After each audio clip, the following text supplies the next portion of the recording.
The Galactic Council had declared humanity extinct 73 years ago.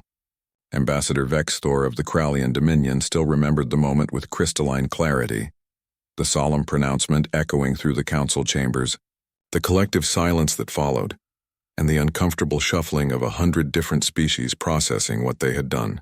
They had abandoned Earth's colonies during the Void Swarm crisis. A tactical retreat, they called it. A necessary sacrifice to preserve the greater galactic civilization.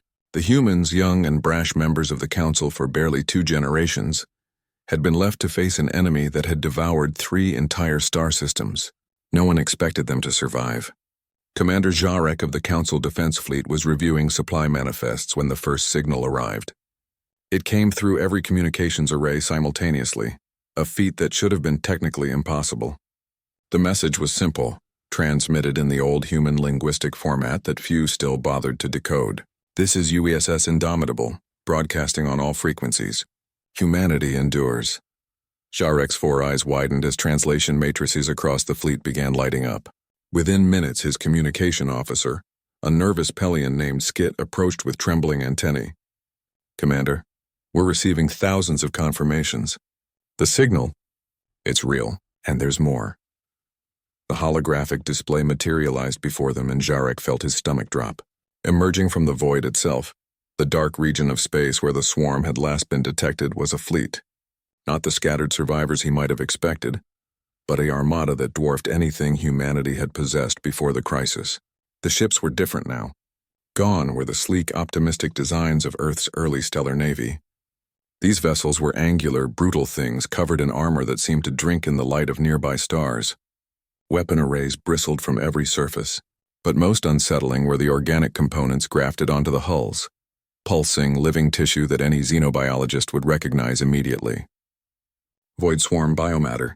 Ambassador Vexthor arrived at the council station within hours, his transport pushing its engines beyond safety limits.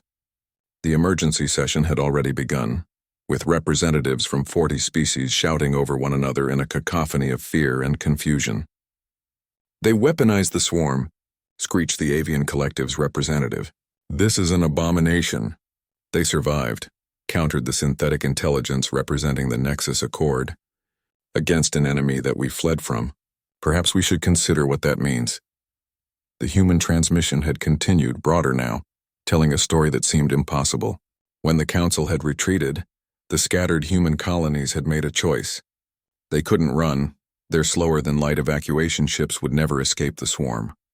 So they adapted.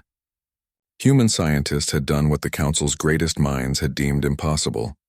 They had studied the swarm, understood its biology, and found a way to communicate with the hive intelligence at its core. Not to reason with it, the swarm didn't reason, but to establish themselves as something the swarm recognized. Prey that fought back hard enough became predator. The humans had turned themselves into something the swarm respected. They had integrated swarm biotech into their ships, their stations, even their own bodies. They had fought a 73-year war in the darkness beyond the council's borders, containing a threat that would have consumed half the galaxy. And they had won. Now standing at the edge of council space, the human fleet waited. The transmission continued with Admiral Sarah Chen's face appearing on every screen, older than any human had a right to be, with cybernetic enhancements visible along her jaw and temples, and eyes that held the weight of decades of war. "We received no response to our distress calls," she said, her voice carrying across light years. "We watched as the council fleet jumped away, leaving us to die.